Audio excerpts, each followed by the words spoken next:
A graça e a paz do Senhor Jesus, meus irmãos, mais uma vez, que privilégio, como é bom estar aqui estudando com os irmãos esse livro de Efésios, né? E também nós veremos os demais livros que compõem nossa matéria de Epístolas Paulinas 3, mas como tem sido precioso, né? Como eu falei no início da aula de Efésios, como que o livro de Efésios é tão elevado, né? Porque mostra já nós como cristãos, já regenerados, transformados, né? Amadurecidos, unidos na igreja local, né? Com os ministérios fluindo, como nós vimos na aula passada. Isso é tão precioso. E toda vez eu me esqueço, eu quero recomendar, o pastor Luísio tem um livro, ele escreveu um livro sobre Efésios, muito bom, né? E quase tudo que nós temos compartilhado aqui na aula, também além da apostila, né, tem nesse livro. Quero fazer essa recomendação para você, é um livro que você com certeza vai ser muito edificado ao fazer a leitura desse livro do pastor Luísio, que é um estudo em cima do livro de Efésios. Amém? Vamos continuar a nossa aula. Na aula passada nós quase terminamos, né, o capítulo 4, faltou pouco, e eu já falei para os irmãos, nosso alvo aqui é conseguir ministrar um capítulo por dia. Então agora, hoje eu pretendo terminar o capítulo 4 e falarmos também do capítulo 5. E só relembrando algumas coisas, né, até o capítulo 3 de Efésios, Paulo fala da revelação, Paulo fala do princípio, Paulo fala da doutrina, né? Paulo está reafirmando a identidade, lançando as bases do ensino. Nós chamamos isso de querigma, a revelação, a proclamação da verdade. E a partir do capítulo 4, Paulo vai então trazer o didaquê, a prática do dia a dia. E na aula anterior, né, no capítulo 4, Paulo falou principalmente a respeito da igreja. Agora nós somos igreja, regenerados, um só corpo, um só batismo, uma só fé. Paulo ensinou como que é a edificação dos santos, por isso que nós temos apóstolos, profetas, evangelistas, mestres, pastores. Tudo isso é para edificar o corpo, né? Não para se promover, mas para edificação do corpo, para treinamento dos santos. Né? Para quê? Para que possamos amadurecer e chegar à perfeita estatura do varão perfeito, para não sermos como meninos levados, né, por qualquer vento de doutrina, mas homens de Deus, mulheres de Deus. E aí, quanto mais você amadurece nisso, né, e quanto mais você assume a sua identidade, você vai chegar nesse ponto aqui de Efésios capítulo 4, versículo 25. Nós vamos ler Efésios 4, 25, mas eu não quero que você leia isso daqui como se fosse uma lei para você, porque não é lei. Não é para você viver isso daqui porque você se esforçou, entende? Você vai cumprir isso daqui, mas não é porque você está se esforçando para isso. Mas lembra, é uma questão de natureza, é uma questão de mudança interna, de novo nascimento. Lá no capítulo 4, o que Paulo falou? Você amadureceu, você cresceu, você já não é como um menino, né? Mas agora você está alicerçado, chegou a estatura do varão perfeito. Mas isso é você internamente. Cristo está crescendo dentro de você, está amadurecendo. Você está cada vez mais se parecendo com Cristo. E aí, Paulo vai falar o que então agora a partir do versículo 25? Qual que é o resultado prático disso? Entendeu? Isso é o resultado da sua natureza. Isso é ser o cristão normal. Não é uma coisa assim difícil de alcançar. Porque se você faz se esforçar para chegar aqui, ninguém consegue. Mas quanto mais você se alimenta de Cristo e deixa Cristo transformar o seu ser espontaneamente, naturalmente, você vai chegar aqui nesses versículos. Então, acompanhe a leitura. Efésios capítulo 4, versículo 25. Vamos lendo, coloca na projeção, nós vamos lendo e vamos sublinhando aqui os principais pontos. Olha o que Paulo vai dizer. Então, você que amadureceu, você que está cheio de Deus, você que nasceu de novo, ele vai dizer, por isso, deixando a mentira. Aí você vai pensar, pastor, como é que eu faço para deixar a mentira? Se enche de Cristo, essa é a sua natureza. Deixando a mentira, fale cada um a verdade com o seu próximo. Por quê? Porque nós somos membros uns dos outros. Então, olha só que interessante. Primeira coisa que Paulo diz, naturalmente, você que está cheio de Cristo, você vai deixar a mentira. Por quê? Porque nós somos membros uns dos outros, sabe? Se a casa está dividida contra ela mesma, tem um problema aí. Então, por que nós falamos a verdade? Por que nós sempre conversamos e falamos a verdade para com o nosso próximo? Porque nós somos membros uns dos outros. Nós sabemos que se eu prejudicar o meu irmão, eu também sou prejudicado, porque eu faço parte do mesmo corpo. Então, a mentira já não tem nada a ver com a minha natureza. A mentira já não tem nada a ver com quem eu sou. É no versículo 26, agora ele vai dizer: irai-vos e não pequeis, e não se ponha o sol sobre a vossa ira, nem deis lugar ao diabo. O que Paulo está dizendo? Irai-vos e não pequeis. Ainda é possível nós ficarmos irados? É possível. Ainda mais porque estamos nesse mundo caído. Às vezes a ira vem, somos tomados de ira, de raiva, mas a Bíblia fala o quê? Até mesmo que a ira venha, não aceite a ira, não peque. O que seria pecar? É você então dar espaço para a ira, é você alimentar a ira. Por isso que a Bíblia diz, não se ponha o sol sobre a vossa ira. Sabe, se por algum motivo você foi cheio de ira, né, e foi tomado aí de uma raiva, não dê espaço para ela. Mas também você não tem que ficar falando assim, não vou ficar irado, não vou ficar irado. Sabe, não é isso. Nessa hora você clama pelo amor de Deus em você. Você invoca o nome de Jesus. Você confessa a graça de Deus sobre você, para que a natureza de Cristo dentro de você possa te capacitar e o poder de Deus que está dentro de você te capacite a vencer essa ira. Entendeu? Para que você seja cheio desse amor. Mas, então, não dê espaço para a ira.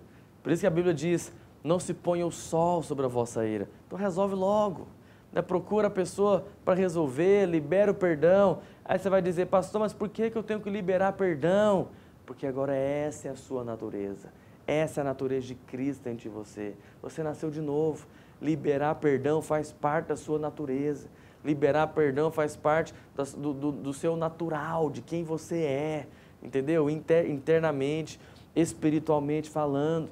Então, dessa maneira, você não dá lugar ao diabo. Então, se a Bíblia diz que nós não devemos dar lugar ao diabo, porque tem algumas pessoas que estão dando, ou que é possível dar lugar. Então, você percebe que, quando a Bíblia diz, não se põe o sol sobre a vossa ira, por que alguma pessoa continua irada? Porque ela está magoada. Porque ela está cheia de mágoa. E a mágoa é um sinal de quê? Justiça própria. Sempre que você caminha cheio de justiça própria, de amargura, que vai te levar para a ira, para a vingança, você está dando lugar para o diabo.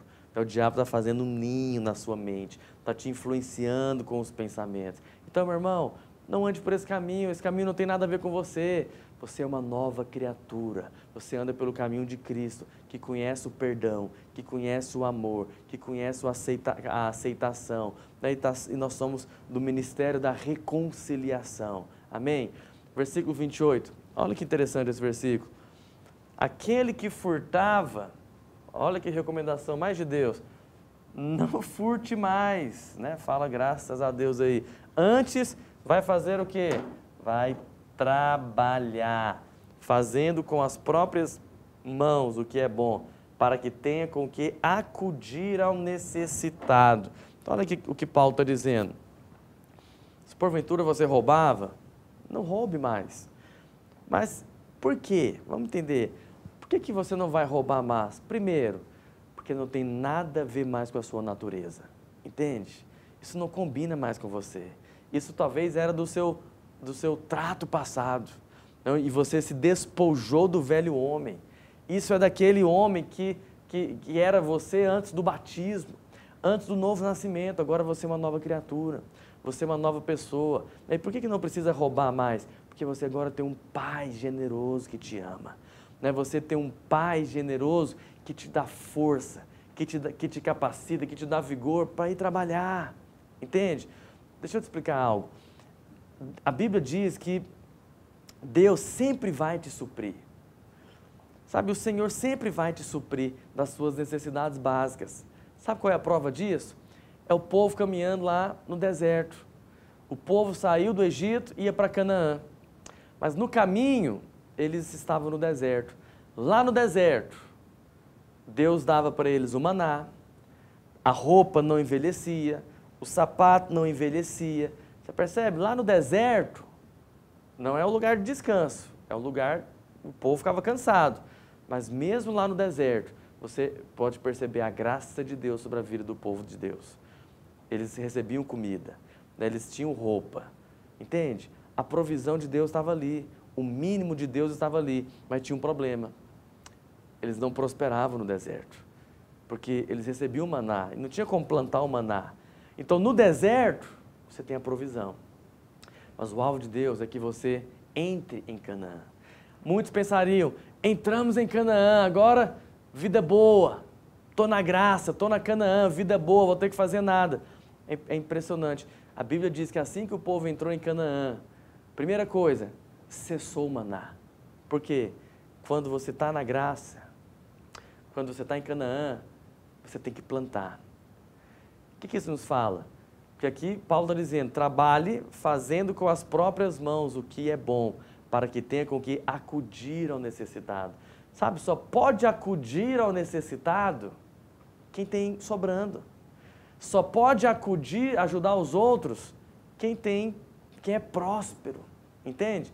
Enquanto você está lá no deserto, né, recebendo ali apenas a provisão básica de Deus ali por dia, né, que era o maná e a roupa não envelhecia, você não consegue ajudar ninguém, porque você não é próspero.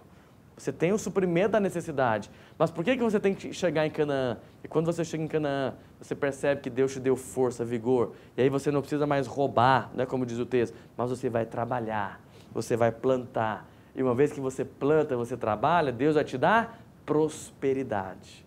E uma vez que você tem prosperidade, agora você vai ter para você e vai ter também para ajudar aos próximos, ajudar o seu vizinho, ajudar esse irmão que está aí do seu lado agora. Diga amém. Deus quer que você prospere, meu irmão. Só que para isso, olha aqui o caminho. Paulo está falando, tem que trabalhar, tem que plantar. Pastor, mas se eu trabalhar, isso é graça? Então, lembra do povo de Deus. Eles entraram em Canaã, que é a graça, que é o descanso. Canaã é o descanso, diz Hebreus 4. Eles entraram em Canaã, mas lá em Canaã eles tiveram que plantar. Agora eles têm que plantar para receber a colheita. Pastor, onde está a graça nisso? A graça está que quando você planta, Deus manda a chuva e você vai ter uma grande colheita na sua vida financeira, ministerial, emocional, em cada área da sua vida. Amém? Paulo vai continuar dizendo, versículo 29, olha o que diz. Não saia da vossa boca nenhuma palavra torpe, e sim unicamente a que for boa para a edificação, conforme a necessidade, e assim transmita graça aos que ouvem. Preste atenção. O que Paulo está dizendo? Isso daqui é a sua natureza.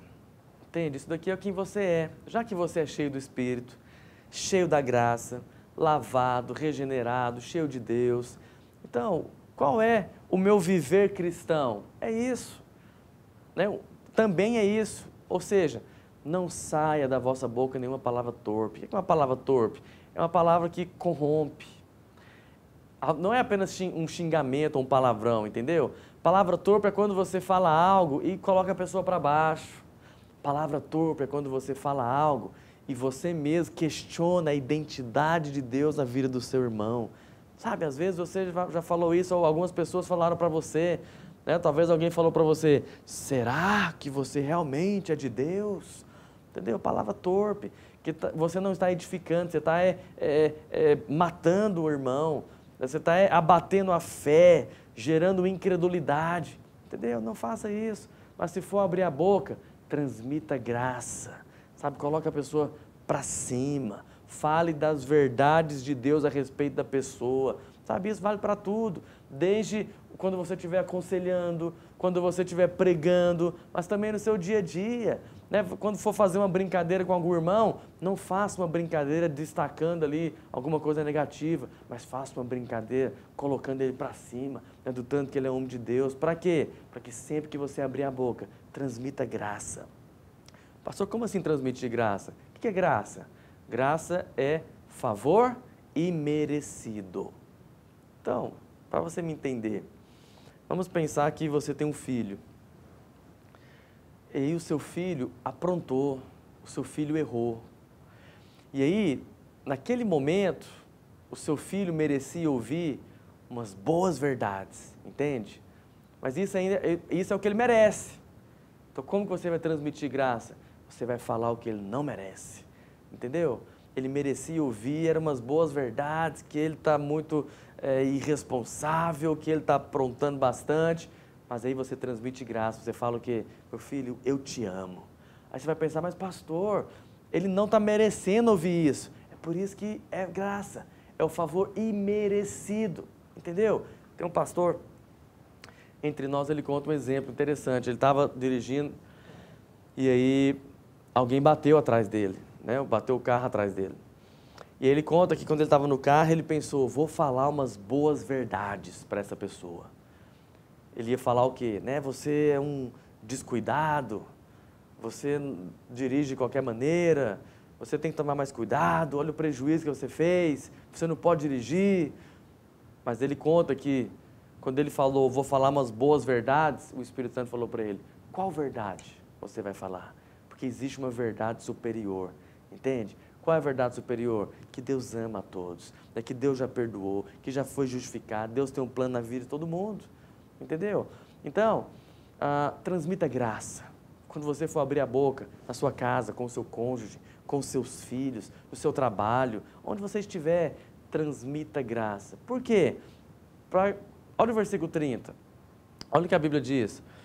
E não entristeçais o Espírito de Deus. Sabe, quando você não transmite graça, porque hoje nós estamos na graça, quando você não transmite graça, você está entristecendo o Espírito.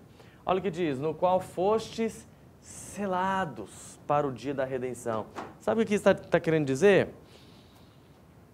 O Espírito Santo está dentro de você, o Espírito Santo está no seu irmão também, o Espírito Santo está aí no seu cônjuge, ele foi selado, sabe, o Espírito da graça está nele. Ele já foi justificado, já foi perdoado, já foi aceito por Deus, Deus já o perdoou, sabe, já não há sobre ele nenhuma culpa, nenhuma condenação. Então, todas as vezes que você fala para gerar condenação, para questionar a identidade, né, usando palavras torpes para abater a fé e não está transmitindo graça, de alguma maneira ou de outra, meu irmão, você está entristecendo o Espírito de Deus, sabe, é como se aquela pessoa já foi perdoada, já foi lavada, já foi justificada e o Espírito da graça está operando nele, mas aí vem você e fala outra coisa, entendeu? Isso entristece o Espírito. Mas por que isso entristece o Espírito? Porque isso não é o seu Espírito, isso não é você. Lá dentro de você, você nasceu de novo. Lá dentro você é governado pelo Espírito Santo. Espiritualmente falando, você é cheio de Cristo. Então, se for abrir a boca, abra a boca para transmitir graça, para não entristecer o Espírito de Deus. Amém? O que mais? Toda essa lista aqui agora que Paulo vai colocar são coisas que entristecem. Então, ele vai dizer, versículo 31, longe de vós toda amargura, e cólera, e ira, e gritaria, e blasfêmias, e bem assim toda malícia. Antes, sede uns para com os outros, benignos e compassivos, perdoando-vos uns aos outros, como também Deus em Cristo vos perdoou. Então, olha só, por que nós não vamos ter amargura, cólera, ira, gritaria, blasfêmia e malícia? Porque nós vamos perdoar uns aos outros. Essa é a sua natureza. Mas, pastor, por que nós vamos perdoar uns aos outros? Porque Cristo está em nós. Porque da mesma maneira como Deus em Cristo nos perdoou, nós também somos cheios dessa natureza de Cristo e também nós podemos perdoar uns aos outros. Amém? Aí nós entramos em Efésios capítulo 5.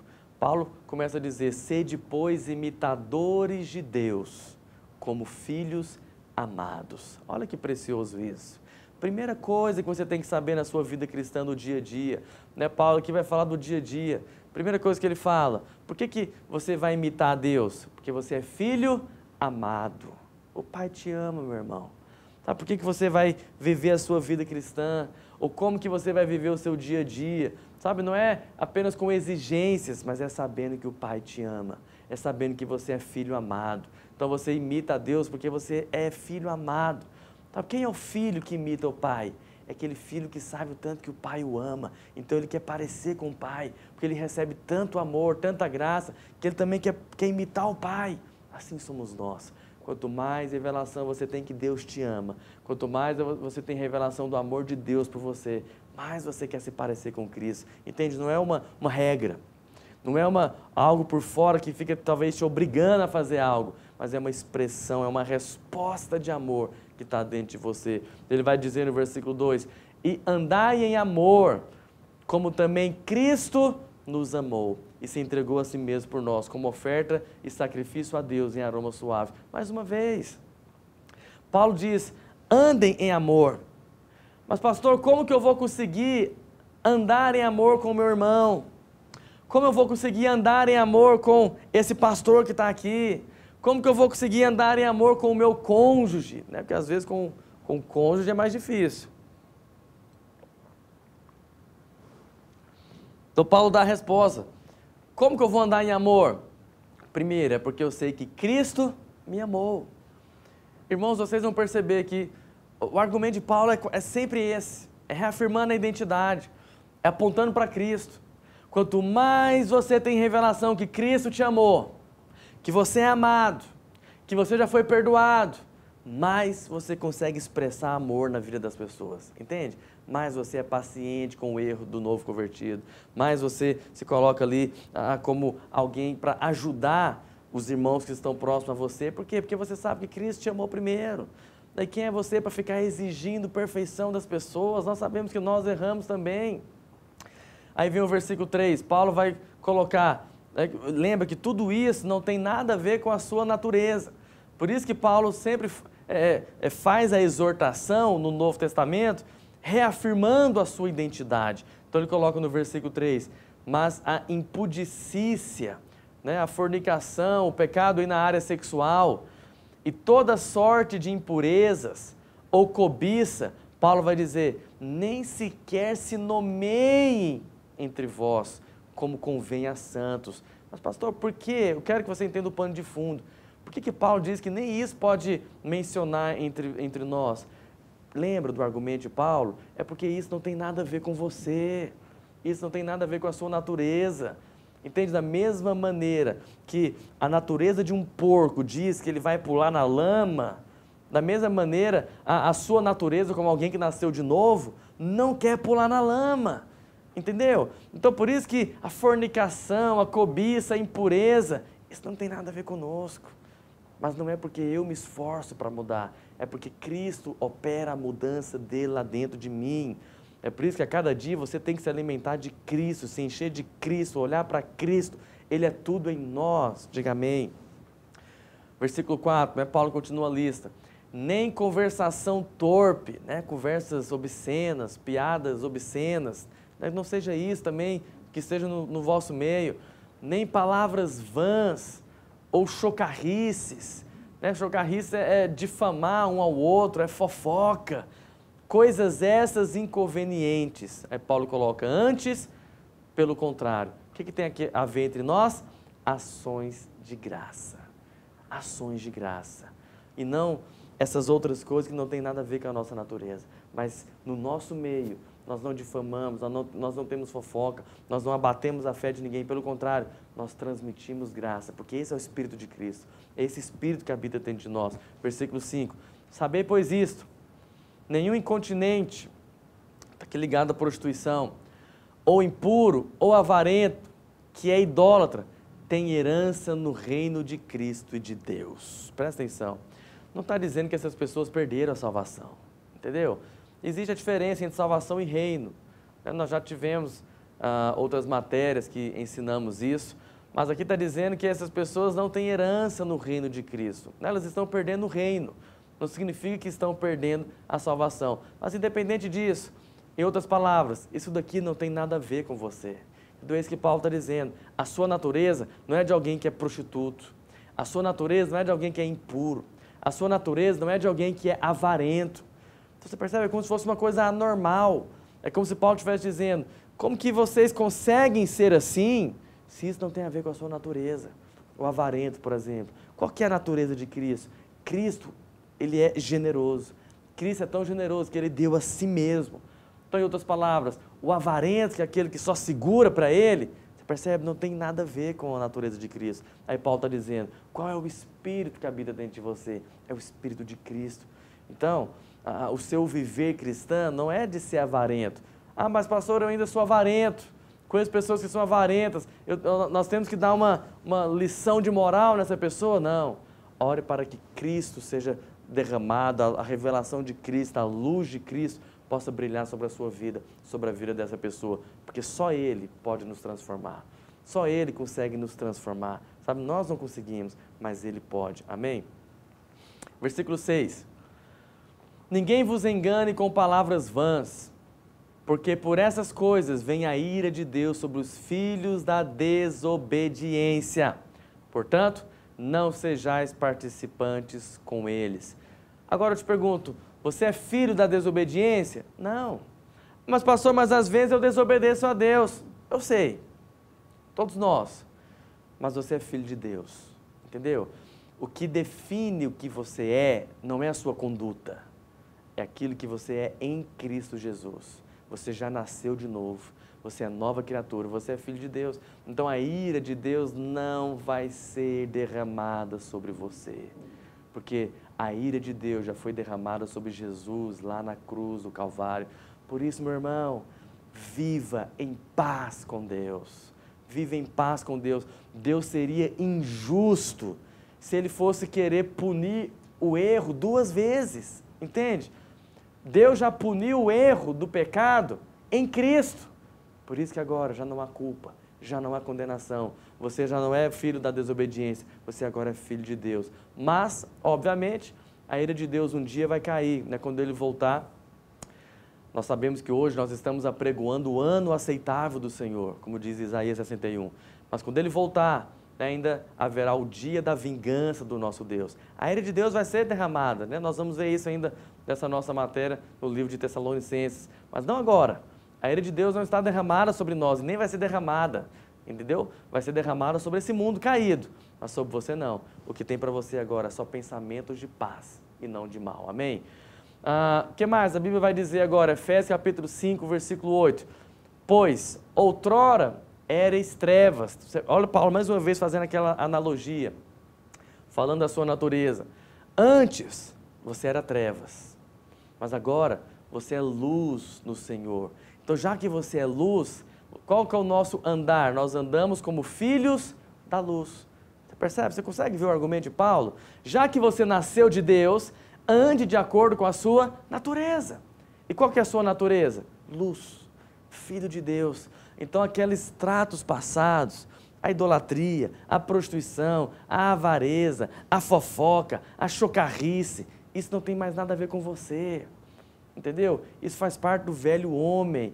Mas, mais uma vez, eu vou te falar, mas pastor, como que eu faço para eu me transformar? Volto a dizer, você não se transforma. Você não consegue se transformar e você não consegue transformar o seu cônjuge. Né? Se os cônjuges, se maridos e mulheres conseguissem se transformar pelo muito falar, pela muita crítica, então nós viveríamos hoje casamentos perfeitos. Né? Porque os casais criticam uns aos outros. Nós não conseguimos nos mudar. O que nos muda é Cristo. O que nos muda, o que nos transforma é Cristo. E aqui nós temos mais uma prova disso, é a luz. Quanto mais a luz de Deus brilha sobre você, mais você é transformado. Paulo diz isso, né, em 2 Coríntios, nós contemplamos a Ele como por espelho. Quanto mais contemplamos, quanto mais a luz de Deus brilha e nós o contemplamos, mais nós somos transformados de glória em glória. Aí Paulo coloca no versículo 9, né, o que é essa natureza de filho da luz que já está dentro de você, ok? Não fica pensando que você não tem essa natureza, você tem. Não fica pensando que você ainda vai ter, não, você já tem. Como que você anda? Porque o fruto da luz consiste em toda bondade e justiça e verdade, provando sempre o que é agradável ao Senhor. Então o que faz parte da sua natureza? É isso, bondade, justiça e verdade. Pastor, eu tenho que me esforçar para isso? Não, é só você se encher de Cristo. Quanto mais você se enche de Cristo, mais você vai expressar bondade. Quanto mais você se enche de Cristo, mais você vai expressar justiça e verdade. Pastor, eu sou casado, não consigo expressar bondade na minha esposa. Pelo contrário, eu sou ríspido, né? Eu só trago respostas duras. O que eu preciso? Ler um livro, Como Responder a Esposa Amorosamente em 10 Passos. Não, isso é até legal. Mas o que você precisa é o quê? Se encher de Cristo. Contemplar a Cristo. Olhar para a cruz. Olhar para a obra consumada. Crer no Evangelho. Porque é Ele que te transforma. Lembra disso, meu irmão? É isso que Paulo está falando em Efésios. É Ele que te transforma. Vamos avançar. Versículo 11. Paulo agora vai dizer: e não sejais cúmplices nas obras infrutíferas das trevas, antes, porém, reprovai-as. Por quê? Porque você agora é da luz. Não, entende? Não faz sentido você ser cúmplice do pecado, você ser cúmplice das trevas, porque internamente na sua natureza você reprova aquilo. Versículo 12. Porque o que eles fazem é oculto, o só referir é vergonha. Mas todas as coisas, quando reprovadas pela luz, se tornam manifestas. Porque tudo que se manifesta é luz. Aí Paulo vai dizer, pelo que diz, desperta. Se tiver alguém dormindo na sala aí, é um bom versículo agora. Desperta, ó tu que dormes. Levanta-te de entre os mortos e Cristo te iluminará. Ou seja, vamos voltar. Primeira coisa, não seja cúmplice. Por quê? Porque você agora é luz. Como que pode você que é luz querer caminhar com as trevas? Igual quando Jesus diz nos evangelhos, não se esconde uma cidade edificada sobre a montanha ali, porque as pessoas verão as luzes da cidade, e não se esconde a luz da candeia em cima, debaixo da cama, não tem como esconder, entendeu? Se você está cheio de Deus, você vai acabar influenciando. Se você está cheio de Deus, você chega lá no seu trabalho que é trevas, e você lá vai ser luz, você vai derramar luz sobre a vida das pessoas, mas sabe, não porque você é aquele tipo de crente chato, mas é porque a natureza inerente de Cristo está emanando de você, e só de você chegar naquele local, as pessoas já se sentem influenciadas, constrangidas, entendeu? Por isso, Paulo fala, desperta do que dormes. Em outras palavras é o seguinte, oi, ande de acordo com a sua natureza, assuma a sua identidade, declara aquilo que você é luz, então você não tem que ficar andando entre os mortos, por isso, levanta-te de entre os mortos, porque a luz de Cristo já foi derramada no seu coração, oh, aleluia, diga amém aí no seu lugar. Versículo 15, eu preciso caminhar mais rápido para dar tempo da gente ver todo o capítulo 5 aqui. Versículo 15, Paulo vai dizer, o resultado então dessa luz, dessa vida de Deus que está dentro de mim. Portanto, vede prudentemente como andais, não como nécios, e sim como sábios. Ou seja, você deve andar como sábio. Pastor, como que o sábio anda? Remindo o tempo, porque os dias são maus. Por isso, por essa razão, não vos torneis insensatos, mas procurai compreender qual a vontade do Senhor. Então, olha só, duas coisas aqui eu tenho para te falar. Como que eu caminho como sábio? Primeira coisa, remindo o tempo, porque os dias são maus. Irmãos, o mundo lá fora é mau, entende? Às vezes nós oramos, Senhor, salva o Brasil, transforma o Brasil, cura o Brasil. Não ora por isso não. O Brasil não tem que ser curado, o Brasil está morto. Tem que nascer de novo, entende? Tem que ter uma experiência de novo nascimento. Então lá fora, as pessoas, o ímpio, são más. Então você tem que remir o seu tempo, organizar a sua vida, mas principalmente, procurai compreender qual a vontade do Senhor. Sabe que a Bíblia está falando de sabedoria. Uma coisa do rei Salomão, sabe, você conhece a história do rei Salomão. Assim que ele assumiu o reinado, Deus falou com ele e perguntou para Salomão, o que é que você quer? E aí Salomão falou, eu quero sabedoria. Mas sabe, isso Deus falou com Salomão numa visão. A primeira coisa que Salomão fez, assim que ele acordou ali, no dia seguinte, sabe o que ele fez? Ele foi para diante da arca da aliança. Ele foi para a presença de Deus. Deixa eu te falar, meu irmão, você quer sabedoria? A sabedoria está na presença de Deus.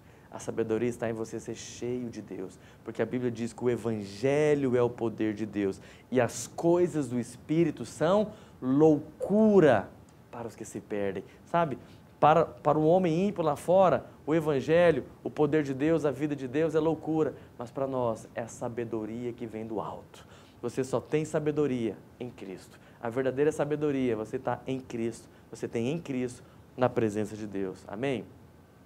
Aí vem o versículo 18, né? Paulo vai dizer: e não vos embriagueis com vinho, no qual há dissolução, mas enchei-vos do Espírito, falando entre vós com salmos, entoando e louvando de coração ao Senhor com hinos e cânticos espirituais, dando sempre graças por tudo a nosso Deus e Pai, em nome de nosso Senhor Jesus Cristo, sujeitando-vos uns aos outros no temor de Cristo. Olha, deixa eu passar para frente.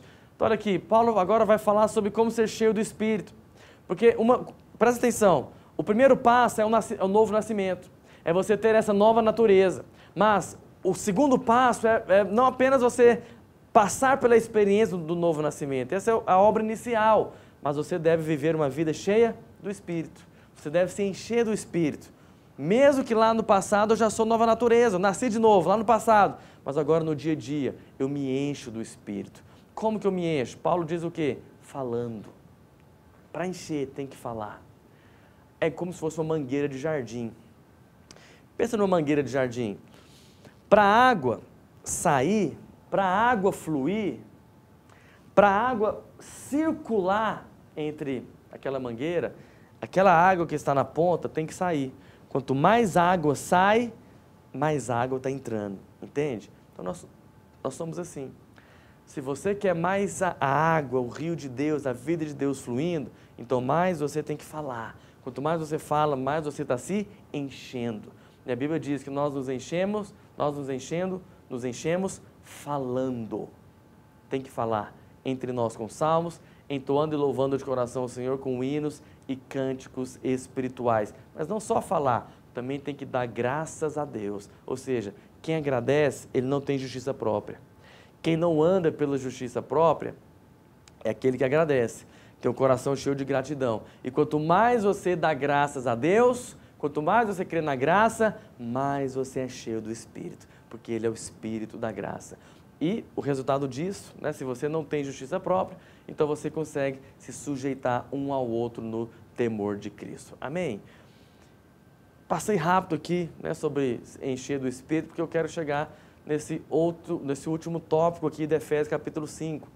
Que tudo isso é consequência de você viver uma vida cheia do Espírito.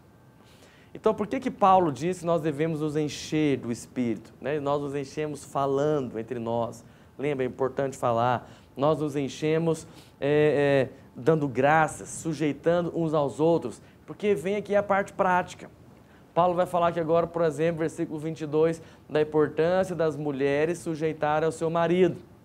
Então, olha só, versículo 22, olha o que a Bíblia diz. E vamos circular aqui alguns versículos. Coloca na projeção o versículo, olha o que diz. 22, as mulheres sejam submissas, olha aqui, ao seu próprio marido. Então vamos falar aqui sobre isso, olha para mim. Primeira coisa, submissão. Pastor, ser submissa significa que eu não tenho uma obra, que eu não sou importante? Não. Significa que você é tão importante quanto. Submissão significa que há uma missão para você também. Assim como o seu marido tem uma missão em Deus, tem aqui uma missão para você, só que você está não é? Você está ligada a essa missão, a missão é do casal. Agora, olha o que a Bíblia diz, as mulheres sejam submissas ao seu próprio marido, não é a todos os homens, entende? Aqui não está dizendo que a mulher tem que se submeter a todos os homens, não é isso.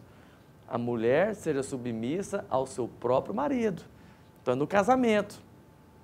Então nós poderíamos ter aí mulheres, né, presidente do país, como nós tivemos? Sim, biblicamente isso não é um problema, entendeu? A mulher tem que estar submissa ao seu próprio marido, no contexto do casamento e também entendemos no contexto da igreja, porque os homens, os pastores é que governam a igreja, né, e não as irmãs.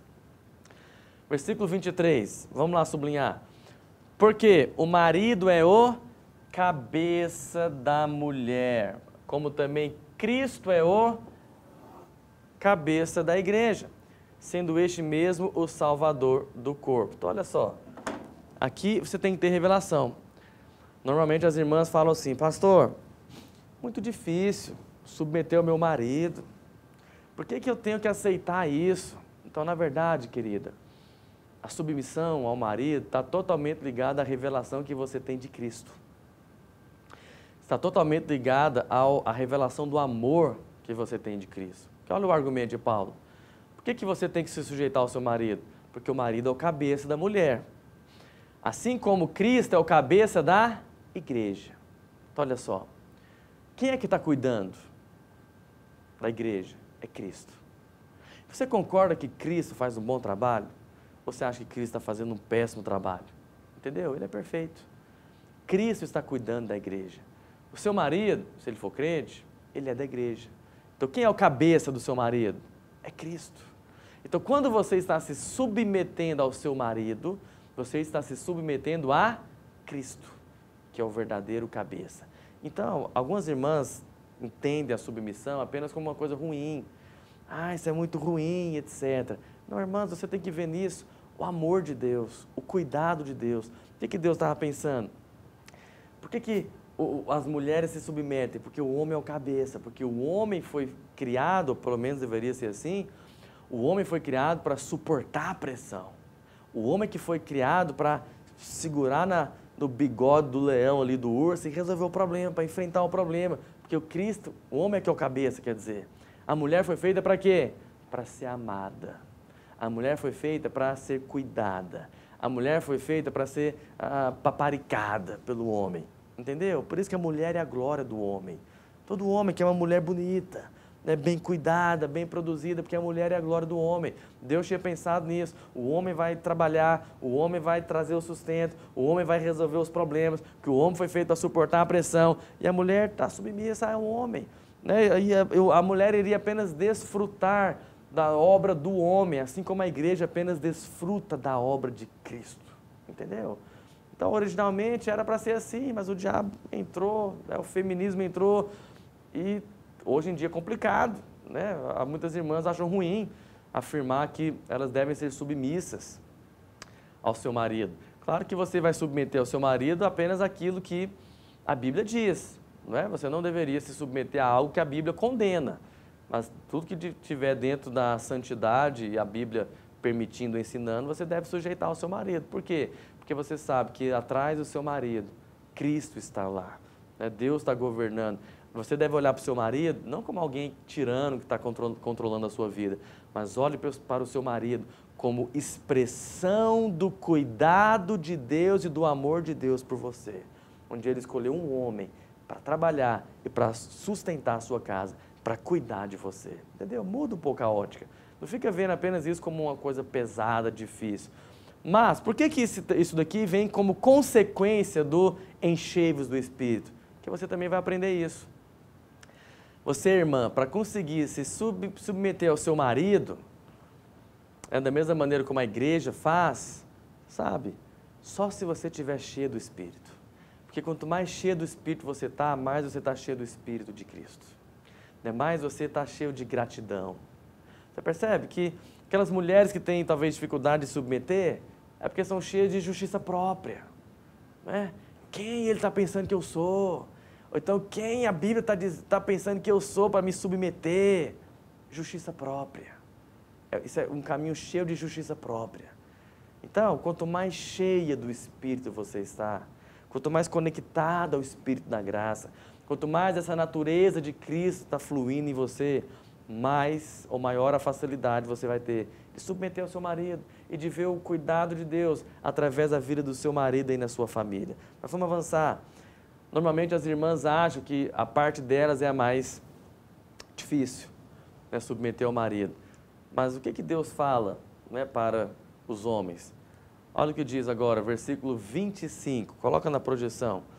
Olha o versículo 25. A mulher tem que submeter, mas os maridos têm que fazer o quê? Amar a vossa mulher. Como também Cristo amou a igreja e a si mesmo se entregou por ela. Então, irmãs, né, com todo amor e carinho, a parte das irmãs é submeter. Não está pedindo para amar. Mas a parte do homem é amar. A Bíblia fala, maridos, amai vossa mulher, como também Cristo amou a igreja. Eu te pergunto, maridos, Cristo ama a igreja? Ama. Ama tanto que deu a própria vida. Então, meu irmão, presta atenção. Nós vamos falar aqui bem no dia a dia. Antes de você pensar em levantar a mão contra a sua esposa, sabe? E talvez até mesmo agredi-la. Isso não tem nada a ver com o Espírito de Cristo. Sabe, a sua esposa, o seu cônjuge aí, ela também é membro do corpo de Cristo. Então, se um dia você pensar em levantar a mão contra ela, você está levantando a mão contra Cristo. Quando você pensar em difamá-la, em usar palavras também para colocá-la para baixo, porque ela é a parte frágil, você pode estar fazendo isso, você está fazendo isso contra Cristo, porque ela é membro do corpo de Cristo também. Então, a parte do homem é amar a esposa como Cristo amou a igreja. Como que Cristo amou a igreja? Se entregou por ela. Então é o homem que se entrega, é o homem que toma a cruz, é o homem que sofre o dano. Aí eu te pergunto, o homem consegue amar a igreja nesse nível por esforço próprio? Não consegue. Melhor, o homem consegue amar a esposa nesse nível? No seu esforço próprio? No seu amor próprio? Não consegue. Você que é casado, eu sou casado, você sabe. Maridos, para você amar a esposa como Cristo amou a igreja, só se você estiver cheio do Espírito também. Porque o seu amor natural acaba. Né? Todo casal passa pela briga, tem o dia mal. Então ninguém consegue realmente submeter ao marido e o marido amar a esposa nesse nível que Paulo coloca aqui, no seu esforço próprio. Não é só você falar, agora eu vou amar, agora eu vou me submeter, não. Isso é resultado de você ter uma vida cheia do Espírito. Aí nós voltamos para a mesma tecla. Você precisa de Cristo. Você precisa se encher de Cristo. É Cristo que consegue te capacitar a amar a sua esposa como Ele ama a igreja. E é Cristo, minha irmã, que te capacita a se submeter ao seu marido como a igreja se submete a Ele, que é o cabeça. Amém? E aí, para encerrar, olha o que diz o versículo 26. Olha o que diz aqui na projeção. Paulo vai dizer, Cristo se entregou por ela para que a santificasse, tendo-a purificado por meio da lavagem de água pela palavra. Eu quero encerrar falando dessas duas coisas. Então, primeiro, Paulo está dizendo que Cristo amou a igreja, se entregou por ela para santificá-la. Então, maridos, da mesma maneira, a sua esposa foi santificada para você, né? Foi separada para você.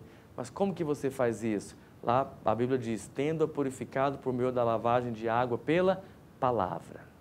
O que você fala a respeito da sua esposa? Entendeu? Quando você, agora isso vale tanto para o marido e para a mulher, mas principalmente para o homem aqui. Quando você abre a sua boca para falar da sua esposa, o que você está falando? Porque aqui Jesus santificou e tem lavado e purificado a igreja pela palavra de Cristo, pela palavra dele. Então, da mesma maneira, vale para nós homens. Você também purifica, você santifica, né, sua esposa, sua família, também com a palavra. E o que você tem falado? Quais são as verdades que você tem falado aí na sua casa, para a sua família, para os seus filhos? Ainda mais você, sacerdote. Você é sacerdote da casa. Então lembra, tudo aquilo que nós falamos. Se vai abrir a boca para falar com a sua esposa, transmita graça. Porque você tem o Espírito de Cristo. Cristo é o seu cabeça e você é o cabeça da sua mulher. Você, né, como exemplo para os seus filhos, vai abrir a boca aí na sua casa, fale a palavra de Deus. Reafirme a identidade dos seus filhos. Reafirme a identidade da sua esposa. Não aceite que o diabo ataque a sua casa com pensamentos, com condenação, com acusação.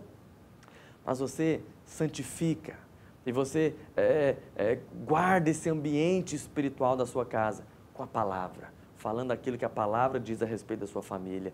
Então eu sei, às vezes a sua esposa, e você esposa, às vezes o seu marido, não é o que você gostaria. Eu te falo, todos os casamentos são assim. Mas mesmo assim, você declara aquilo que ele é pela fé. Mesmo assim, você declara aquilo que ela é pela fé, pela palavra. Sempre chamando à existência as coisas que não são. Que isso é fé, isso é vida cristã. Isso é você estar cheio do Espírito de Cristo, pela palavra, você vai manifestando o Espírito da graça, o Espírito de Cristo aí na sua casa. Amém? Deus abençoe os irmãos. Nos vemos na próxima aula.